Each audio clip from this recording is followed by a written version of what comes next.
Bismillahirrahmanirrahim.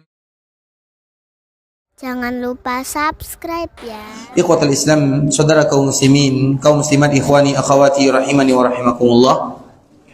Alhamdulillah, pada malam hari ini kita kembali bisa duduk di rumah Allah Subhanahu wa taala dalam rangka menambah keimanan dan ketakwaan kepada Allah Subhanahu wa taala.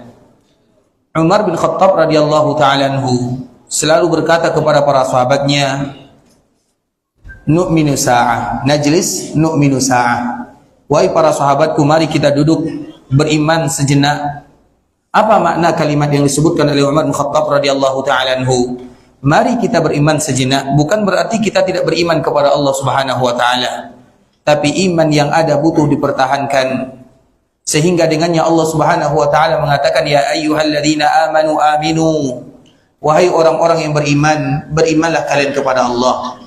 Allah perintahkan kita yang beriman untuk beriman. Maknanya untuk mempertahankan keimanan yang ada dengan melakukan kebaikan dan meninggalkan keburukan. Dan di antara kebaikan yang paling diridhai oleh Allah Subhanahu wa taala adalah duduknya kita di rumah Allah Subhanahu wa taala dalam rangka membaca ayat-ayat Allah Subhanahu wa taala ataupun hadis-hadis Rasulullah sallallahu alaihi wasallam. Dan kita bermohon kepada Allah agar duduknya kita ke sini, duduknya kita di rumah Allah Subhanahu wa taala, agar bertambah keimanan kita kepada Allah Subhanahu wa taala dan dimudahkan langkah kita bertemu dengan Allah dalam keadaan yang diridhai oleh Allah Subhanahu wa taala.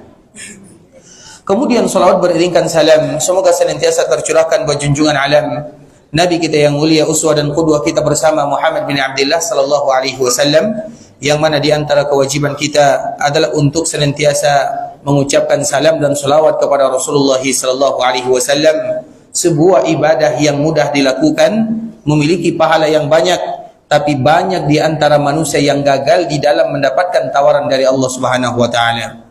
Ibadah salam, ibadah salawat adalah ibadah yang mudah diucapkan, banyak pahalanya, tapi siapa di antara kita yang mau senantiasa dan selalu mengucapkan salam dan salawat kepada baginda Muhammad bin Abdullah sallallahu alaihi wasallam, maka tentu kita saling mengingatkan agar kita jangan pernah bosan memperbanyak, bukan mengucapkan, tapi memperbanyak mengucapkan salam dan salawat kepada Rasulullah sallallahu alaihi wasallam. Allahumma salli ala Muhammad wa ala ahli baitihi wa ala azwajihi wa dhurriyyatihi kama sallaita ala Ibrahim wa ala ali Ibrahim innaka Hamidum Majid. Allahumma barik ala Muhammad wa ala ahli baitihi wa ala azwajihi wa dhurriyyatihi kama barakta ala Ibrahim wa ala ali Ibrahim innaka Hamidum Majid. Ikhwatul Islam, saudara kaum muslimin, kaum muslimat, ikhwani, akhwati, rahimani wa rahimakumullah. Pada kesempatan kali ini kita akan membahas sedikit pembahasan yang semua kita pasti akan melewatinya. Pembahasan yang membuat Nabi sallallahu alaihi wasallam senantiasa semangat untuk memberikan motivasi kepada umatnya agar mereka senantiasa dekat kepada Allah Subhanahu wa taala. Nabi sallallahu alaihi wasallam ketika melakukan hijrah dari Makkah menuju Madinah, maka Nabi sallallahu alaihi wasallam bersama salah seorang sahabat yang bernama Abu Bakar As-Siddiq. Abu Bakar ini, ikhwatul Islam, namanya adalah Abdullah bin Abi Quhafah, dan Abu Quhafah itu namanya adalah Utsman. Jadi Abu Bakar As-Siddiq namanya adalah Abdullah bin Utsman. Karena namanya adalah Abu Bakar As-Siddiq, nama gelarnya yang masyhur bagi kita bersama, tapi nama sesungguhnya adalah Abdullah. Ayahnya bernama Abu Quhafah, tapi nama sesungguhnya adalah Utsman. Maka terkenallah sahabat Abdullah bin Utsman radhiyallahu taala anhuma, atau yang lebih populer dengan istilah Abu Bakar As-Siddiq bin Abi Quhafah radhiyallahu taala anhuma. Ketika Nabi sallallahu alaihi wasallam melakukan perjalanan, maka teman Nabi sallallahu alaihi wasallam adalah sahabatnya Abdullah. Dikala ingin hijrah dari Makkah menuju Madinah di perjalanan, maka Nabi bertemu dengan yang namanya Zubair, atau yang lebih kita kenal dengan Zubair bin Awam.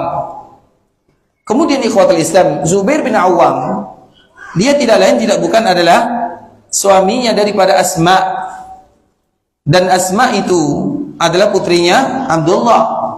Berarti apa hubungan Zubair dengan Abu Bakar As-Siddiq? Menantu dengan mertua. Berarti Zubair itu adalah menantunya Abu Bakar As-Siddiq. Karena di antara salah satu putri Abu Bakar As-Siddiq namanya adalah Asma. Dan dari Zubair inilah lahir yang namanya Abdullah bin Zubair. Dari inilah lahir yang namanya Urwah bin Abdullah bin Zubair. Dan mereka adalah keluarga yang barokah sesuai dengan doa baginda Rasulullah sallallahu alaihi wasallam. Kemudian Zubair bertemu dengan Nabi dan Abu Bakar As-Siddiq. Maka Zubair ini memberikan hadiah pakaian yang pakaiannya sama. Karena dikala Nabi dan Abu Bakar melakukan perjalanan, pakaian mereka tentunya mereka mungkin kotor sudah 2 hari, 3 hari, 4 hari. Dan memang ikhwatul Islam dulu, agar kita tahu ya, dulu kenapa Nabi SAW mewajibkan mandi setiap kali kita melaksanakan salat Jumat. Salat Jumat itu, dikala kita ingin salat Jumat, maka dianjurkan bagi kita untuk mandi sebelumnya. Nah, mandi sebelum Jumat itu apa hukumnya? Siapa mengatakan sunnah? Wajib hukumnya. Berarti banyak di antara kita yang tidak mandi ya? Mandi Jumat? Ya atau tidak? Karena biasanya pulang bekerja langsung pergi ke masjid. Masalah wajib dan sunnah ini ikhwatul Islam pembahasannya sepertinya biasa. Tapi yang harus kita tahu kenapa diwajibkan kepada kaum muslimin. Kita tidak memungkiri perbedaan pendapat para ulama. Karena kalau seandainya tidak diwajibkan ikhwatul Islam, maka kaum muslimin jangan kita bayangkan di era kita dulu sama dengan di era Nabi sallallahu alaihi wasallam. Tidak. Sulit untuk mendapatkan air. Mengganti pakaian itu, kalau seandainya tidak disuruh berganti, itu diganti 1 kali dalam 1 minggu baru diganti. Mandi kalau tidak diwajibkan hari Jumat, maka tidak akan mandi. Air di mana? Pakaian di mana? Sulit. Jangan kita bayangkan pakaian banyak seperti banyaknya zaman kita sekarang. Tidakkah kita tahu para sahabat Nabi ada di antara mereka yang ikut dalam perang Badar, tapi mereka tidak memiliki baju. Namanya sawat. Sawat namanya sawat. Sawat itu artinya hitam. Karena memang sahabat ini warnanya agak sedikit hitam. Maka ada sebuah daerah namanya daerah hitam. Pernah kita mendengar ada daerah hitam? Apa? Afrika itu bukan nama daerah, nama benua, nama daerah. Ada namanya Sudan. Sudan itu diambil dari kata-kata sawat. Sudan, sawat, diambil dari kata-kata sawat. Nah, sahabat ini dikala ingin ikut perang Badar ikhwatul Islam, maka Nabi SAW mengatakan, ayo kita berbaris. Maka mereka berbaris. Tiba-tiba sawat ini maju 1 langkah. Apa alasannya Allahu a'lam? Kemudian Nabi mendorongnya karena ingin berperang, pasukan sudah ada di depan. Kemudian dikala Nabi mendorongnya dengan tongkatnya, apa kata Nabi? Atau apa kata sawat? Ya Rasulullah, auja'tani. Engkau membuat aku sakit. Di saat itulah Nabi SAW merasa dirinya bersalah. Padahal Nabi tidak salah. Nabi dikala meluruskan barisan, coba kalau ada imam, ada makmum yang tidak lurus barisannya, kemudian imam marah, apakah imam salah? Tidak mungkin salah, apalagi Nabi SAW. Tapi itulah Nabi SAW merasa dirinya bersalah, padahal Nabi tidak bersalah. Kemudian di saat itulah apa kata Nabi? Iqtas minni, silakan engkau balas sebagaimana yang aku lakukan. Maka di saat itulah sebelum terjadi peperangan ikhwatul Islam, Sawat ini mengatakan, ya Rasulullah, engkau mendorongku dengan tongkatmu. Maka Nabi memberikan tongkatnya, karena membalas harus sesuai. Sehingga yang harus kita ingat ikhwatul Islam, di antara salah satu sifat orang-orang munafikun yang disebutkan oleh Nabi ada 3. Apa yang pertama? Idza hadatsa kadzaba, apabila berbicara dia. Yang kedua apa? Berjanji dia ingkar. Yang ketiga apa? Apabila dipercaya dia khianat. Ada lagi 1, yang keempat, siapa yang tahu? Dan ini terjadi kepada kita semuanya. Kalau berbicara berjujur bisa kita lakukan, diberikan amanah bisa kita laksanakan. Tapi ada yang pertama atau yang terakhir. Karena dalam satu riwayat ada 3, dalam riwayat yang lain ada 4. Apa di riwayat yang keempat atau riwayat yang kedua? Wa idza khasama fajar. Apabila mereka bergaduh, ada masalah, dan semua kita ada masalah. Masalah dengan kawan, masalah dengan tetangga, itu perkara biasa, perkara dunia. Kalau dunia tidak ada masalah, maka bukan dunia namanya, tapi akhirat namanya. Karena di akhirat tidak ada masalah. Yang tidak ada masalah itu di surga. Di dunia ada tempat masalah dan musibah. Kemudian di antara salah satu sifat seorang mukmin, agar mereka tidak terjatuh ke dalamnya. Wa idza khasama, apabila mereka ada masalah, tidak tahu siapa, intinya ada masalah di antara satu dan yang lainnya, fajar, maka mereka berdosa. Apa makna daripada hadis ini? Apabila mereka ada masalah, mereka berdosa. Maknanya ikhwatul Islam, dikala mereka dicaci satu kali, mereka balas dua kali. Itu namanya fajar. Bisa dipahami? Dikala dia diceritakan satu kali, aibnya satu kali diceritakan, dia balas 10 kali kemana-mana menceritakan aib saudaranya. Itulah makna daripada hadis ini. Wa idza khasama fajar. Apabila dipukul satu kali, dibalas 2 kali. Itu namanya fajar. Apabila dia beradu atau ada masalah, maka dia melampau batas, tidak membalas sesuai dengan apa yang diperbuat kepada dirinya. Kita membalas ikhwatul Islam ketika kita dizalimi, kemudian kita balas, tidak menjadi masalah. Tapi pembalasannya sesuai dengan yang kita dapatkan, jangan berlebih. Kalau berlebih, maka masuk di dalam tanda orang-orang munafikun. Begitu juga dengan Nabi SAW. Dikala sahabat ini mengatakan, ya Rasulullah, tadi kamu mendorongku dengan tongkat, maka dia ambil tongkat Nabi, agar tongkat dengan tongkat sama. Kemudian apa kata sahabat ini? Ya Rasulullah, tadi engkau mendorongku dan aku tidak pakai baju. Coba bayangkan. Dalam perang Badar masih ada yang tidak pakai baju. Saking fakirnya, saking miskinnya. Kemudian apa yang terjadi? Sahabat yang lain mereka semuanya melihat, ini kenapa Rasul yang benar, Rasul tidak salah. Kemudian dia ingin membalas kepada Nabi. Orang ingin berperang, kenapa dia sibuk dengan yang ini? Kemudian apa yang terjadi ikhwatul Islam? Ketika dia sudah siap-siap, karena dia mengatakan, engkau tadi mendorongku dengan tongkat dan aku tidak pakai baju. Maka Nabi buka sesuai dengan pembalasannya. Kemudian dikala dia bersiap-siap ikhwatul Islam, ingin membalas Nabi SAW dengan tongkat, maka di saat itulah ternyata dia memiliki tujuan yang lain. Dia ingin memeluk Rasulullah SAW agar kulit yang berwarna hitam ini bersentuhan dengan kulit Nabi SAW. Itu ternyata yang dia inginkan. Ternyata dia sengaja melakukan yang demikian. Dan dia mengatakan, ya Rasulullah, aku tidak tahu kalau terjadi peperangan antara dua, kalau tidak hidup mati. Dan aku berharap kepada Allah, kalau seandainya aku menjadi syahid, maka aku berharap kulitku yang berwarna hitam ini telah bersentuhan dengan kulitmu, agar nanti aku diampunkan oleh Allah Subhanahu wa taala. Tapi arti yang kita ingin sampaikan ikhwatul Islam, coba lihat, tidak ada bajunya, padahal dalam keadaan berperang tidak ada bajunya. Maka jangan anggap dikala Nabi hijrah dari Mekah menuju Madinah perkara yang biasa. Tidak, perjuangan yang luar biasa. Maka di saat itulah dihadiahkan oleh Zubair pakaian yang sama kepada Nabi dan kepada mertuanya Abu Bakar As-Siddiq. Dan tadi kita sebutkan ikhwatul Islam, itulah di antara salah satunya mengapa kaum muslimin diwajibkan mereka mandi sebelum sholat Jumat, karena keadaan dulu atau keadaan di zaman Nabi tidak sama.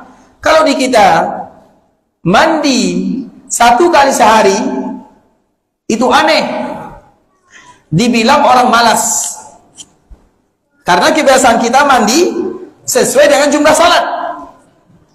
Artinya kita mandi, ada di antara kita yang mandi 5 kali sehari, ada yang 3 kali sehari. Tiba-tiba ada orang yang mandi 1 kali sehari, itu dibilang orang malas.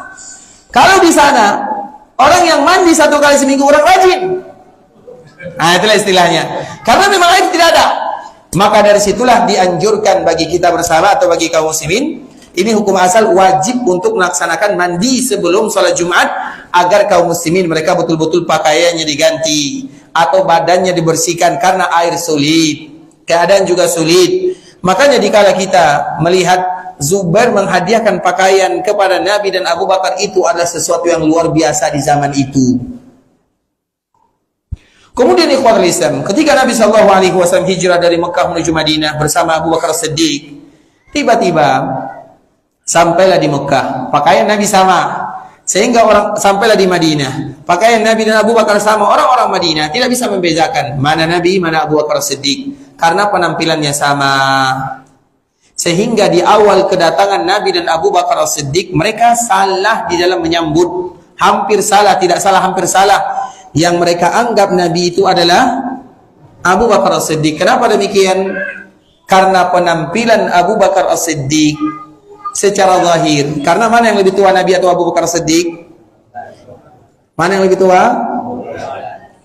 Abu Bakar atau Nabi? Nabi atau Abu Bakar?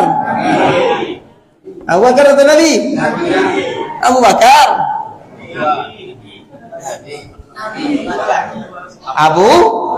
Abu Bakar, karena Abu Bakar adalah mertua. Biasanya mertua dengan menantu mana yang lebih tua?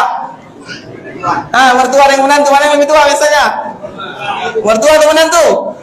Mertua. Bukankah Nabi atau bukankah Abu Bakar mertua Nabi? Berarti mana yang paling tua? Nabi atau Abu Bakar Siddiq? Yang lebih tua adalah Nabi meninggal umurnya 63 tahun. Abu Bakar meninggal juga umurnya 63 tahun. Berarti sama-sama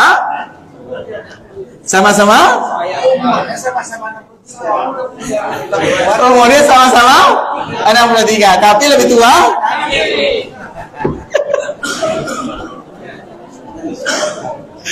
Jelas ya? Berarti yang lebih tua adalah Nabi sallallahu alaihi wasallam. Jelas sampai di sini? Yang jawab Abu Bakar sudah jelas. Jangan lagi bilang Abu Bakar Siddiq. Walau Abu Bakar itu adalah mertua Nabi, tapi Nabi tetap lebih tua dari mertuanya. Ada tidak mertua atau menantu lebih tua dari mertuanya? Banyak. Di sini tidak ada. Tidak ada yang ngaku. Tadi kata lisan kita lanjutkan. Tapi secara penampilan Abu Bakar itu lebih tua. Makanya mengatakan Abu Bakar lebih tua juga tidak salah. Tapi secara penampilan, sehingga orang-orang Madinah ketika Nabi datang, Abu Bakar datang, yang mereka sambut adalah Abu Bakar Siddiq. Apa alasannya? Alasannya satu. Yang pertama, karena mereka tidak kenal mana Nabi, mana Abu Bakar Siddiq, mereka tidak tahu. Yang kenal dengan Nabi sedikit. Karena tidak semua penduduk Madinah kenal dengan Nabi. Yang kenal dengan Nabi, yang hanya pernah bertemu dengan Nabi di Mekah. Dan yang pergi ke Mekah, berapa orang jumlahnya? Sedikit, 70 orang. Sehingga dikala Nabi datang ke kota Madinah dan Abu Bakar Siddiq, mereka melihat mana yang namanya Nabi. Ada 2 orang, pakaiannya sama. Dan datang di waktu yang terang benderang siang. Artinya di siang hari.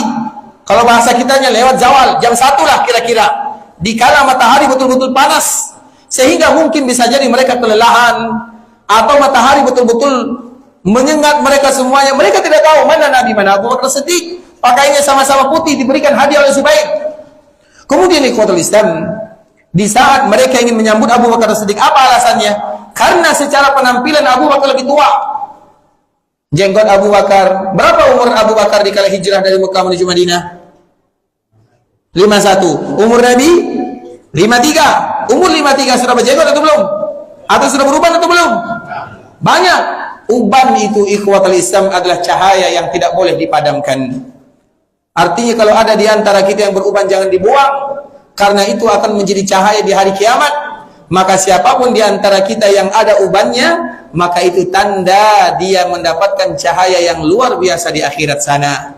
Maka kalau kita ada uban jangan dibuang dan jangan juga diwarna, kecuali dengan warna selain hitam. Terlepas daripada itu semua ikhwatul Islam, itu adalah cahaya.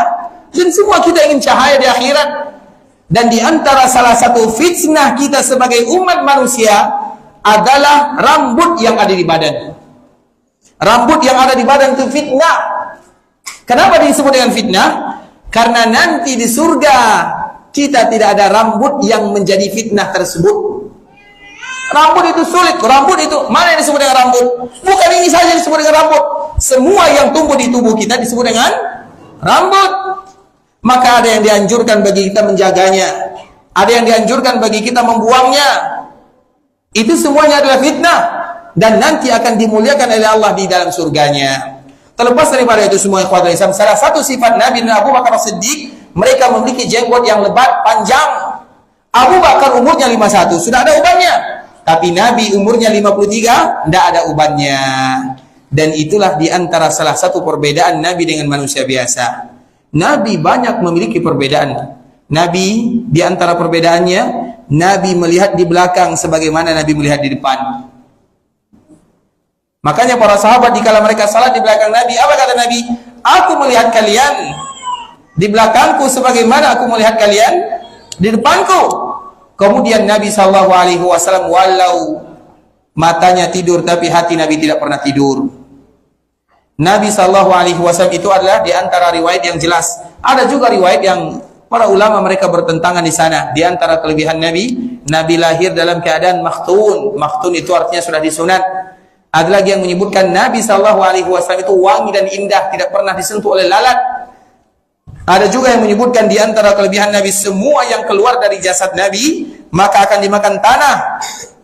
Ada lagi yang menyebutkan di antara keutamaan Nabi SAW, Nabi orangnya tidak terlalu tinggi dan tidak terlalu rendah. Tapi setiap kali Nabi berdiri, maka Nabi akan kelihatan tinggi dari yang lainnya. Setiap kali Nabi duduk, maka Nabi akan kelihatan tinggi dari yang lainnya. Itu adalah di antara kemuliaan dan kelebihan yang Allah Subhanahu wa taala berikan kepada Rasulullah SAW. Salah satunya adalah sifat Nabi yang tidak beruban. Sehingga penduduk Madinah menyambut Nabi karena uban. Berarti yang Nabi yang lebih tua biasanya.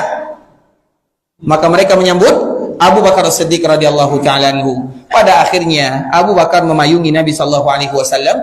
Di saat itulah mereka baru sadar yang Nabi itu bukan Abu Bakar tapi Muhammad Rasulullah sallallahu alaihi wasallam. Di antara salah satu ciri Nabi pada waktu itu, Nabi tidak ada ubannya. Kemudian ikhwatul Islam, setelah beberapa tahun Nabi berada di kota Madinah, maka di saat itulah Nabi tiba-tiba muncul ubannya secara tiba-tiba. Dan yang paling tahu tentang Nabi adalah Abu Bakar As-Siddiq. Apa kata Abu Bakar As-Siddiq? Ya Rasulullah, qad syibta. Kenapa tiba-tiba ubanmu tumbuh? Di rambutmu, di jenggotmu tiba-tiba tumbuh dalam satu malam. Apa kata Nabi? Syayyabatni Hud wal waqi'ah wal mursalat wa amma yatasaalun wa idza syamsu kuwirat. Nabi SAW menyebutkan yang membuat aku beruban, yang pertama adalah surat Hud, yang kedua adalah surat Al-Waqi'ah, yang ketiga adalah surat Al-Mursalat, yang keempat adalah surat Amma Yatasaalun, dan yang kelima adalah idza syamsu kuwirat wa idza nujumu kadarat. Apa makna daripada ayat ini, ikhwatul Islam? Kalau seandainya kita perhatikan surat Hud, kenapa membuat Nabi beruban? Nabi tidak mau umatnya sama dengan umat-umat yang lain. Di dalam surat Hud diceritakan umat-umat sebelumnya. Umat Nabi Nuh, bagaimana mereka ingkar. Umat Nabi Lut, bagaimana mereka ingkar. Disiksa, dianiaya, diazab oleh Allah Subhanahu wa taala. Umat Nabi Musa, umat yang lainnya. Nabi tidak mau umatnya sama dengan umat Nabi sebelumnya. Maka berat bagi Nabi ayat ini, karena dalam surat Hud adalah cerita para Nabi sebelumnya. Kemudian ketika Allah menceritakan Nabi-Nabi sebelumnya, apa kata Allah kepada Nabi? Fastaqim kama umirta wa man taba ma'aka wa la tatghaw. Wahai Muhammad, hendaklah kamu lurus dalam agama. Jangan kamu sama dengan umat-umat sebelumnya. Semua umat sebelumnya adalah contoh bagi umat Nabi. Ada umat sebelumnya mereka curang dalam timbangan, jangan kalian curang. Ada umat sebelumnya mereka luti, mereka homo kalau bahasa kitanya. Jangan kalian perlakukan perkara yang sama. Ada di antara umat sebelumnya mereka tidak beriman kepada Nabi-Nya, jangan lakukan yang sama. Istaqim. Kalian sebagai umat Nabi lurus. Karena itulah contoh, jangan sampai kita dijadikan contoh buruk bagi orang lain, tapi jadilah kita contoh yang terbaik bagi orang lain. Sedangkan umat-umat Nabi sebelumnya mereka menjadi contoh terburuk. Maka Nabi mengatakan fastaqim kama umirta wa man taba ma'aka wa la tatghaw. Lurus dalam agama, jangan sama dengan orang-orang sebelumnya. Mereka menyimpang secara fitrah, menyimpang secara akidah, menyimpang dalam masalah muamalah, semuanya ada dalam surat Hud. Setiap kali Nabi baca surat ini, Nabi sedih. Nabi tidak ingin umatnya sama dengan umat-umat sebelumnya. Maka baca surat ini, tahu artinya, agar kita tidak terjatuh ke dalam perkara yang sama. Seorang muslim tidak akan jatuh ke dalam lubang dua kali. Kemudian ikhwatul Islam, surat Al-Waqi'ah.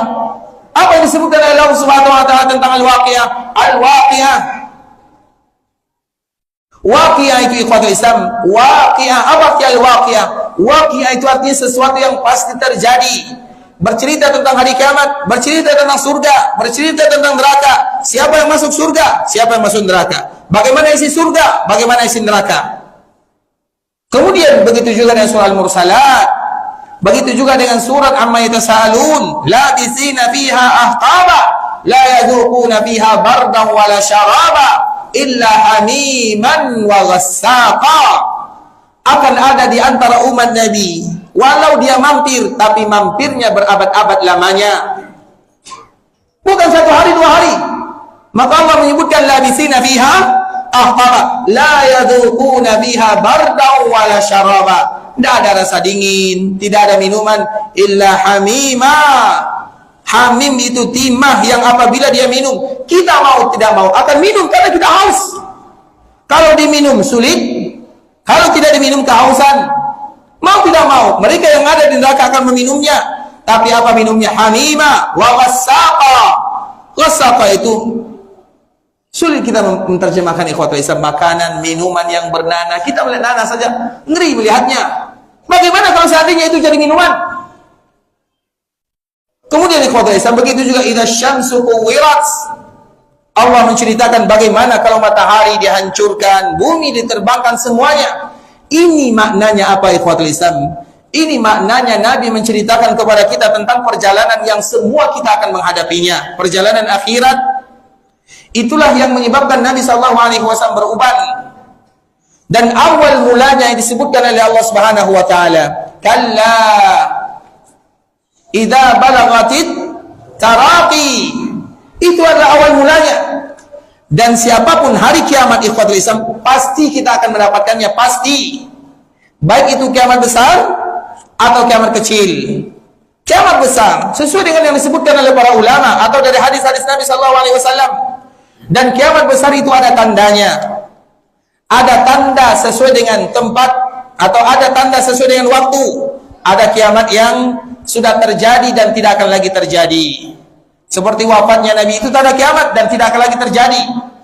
Kemudian ada kiamat yang terjadi dan akan selalu terjadi.